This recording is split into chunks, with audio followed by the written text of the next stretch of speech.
24वां अध्याय भस्म धारण की महिमा। सूत जी ने कहा, हे ऋषियों, अब मैं तुम्हारे लिए समस्त वस्तुओं को पावन करने वाले भस्म का महात्म्य सुनाता हूँ। भस्म दो प्रकार की होती है, एक महाभस्म और दूसरी स्वल्प भस्म। महाभस्म के भी अनेक भेद हैं। यह तीन प्रकार की होती है, श्रोता, स्मार्त और लौकिक। श्रोता और स्मार्त भस्म केवल ब्राह्मणों के ही उपयोग में आने योग्य है। लौकिक भस्म का उपयोग सभी मनुष्य जन कर सकते हैं। ब्राह्मणों को वैदिक मंत्रों का जाप करते हुए भस्म धारण करनी चाहिए तथा अन्य मनुष्य बिना मंत्रों के भस्म धारण कर सकते हैं।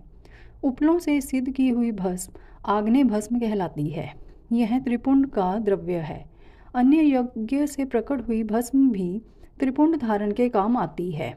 जाबाली उपनिषद के अनुसार अग्नि इत्यादि मंत्रों द्वारा 7 बार जल में भिगोकर शरीर में भस्म लगाएं।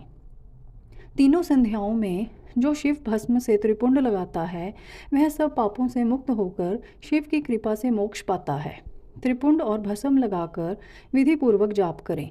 भगवान शिव और विष्णु ने भी त्रिपुंड धारण किया है। अन्य देवियों सहित भगवती उमा और देवी लक्ष्मी ने इनकी प्रशंसा की है। ब्राह्मणों, क्षत्रियों, वैश्यों, शूद्रों, वर्ण संकरों तथा जाति भ्रष्ट पुरुषों ने भी उद्धूलन एवं त्रिपुंड रूप में भस्म धारण की है। महर्षियों, इस प्रकार संक्षेप में मैंने त्रिपुंड का महात्म्य बताया है। यह समस्त प्राणियों के लिए गोपनीय है। ललाट अर्थात माथे पर भौहों के मध्य भाग से भौहों के अंत भाग जितना बड़ा त्रिपुंड ललाट में धारण करना चाहिए।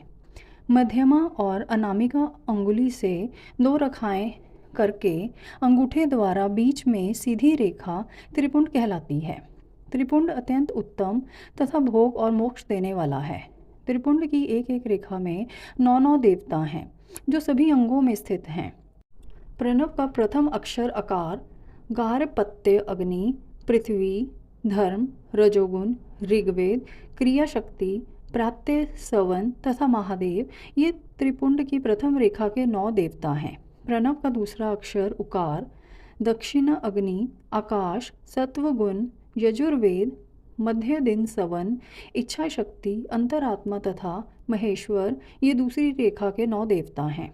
प्रणव का तीसरा अक्षर मकार, आहवनी अग्नि, परमात्मा, तमोगुण, ध्युलोक, ज्ञान शक्ति, सामवेद, तृतीय सवन तथा शिव ये तीसरी रेखा के 9 देवता हैं।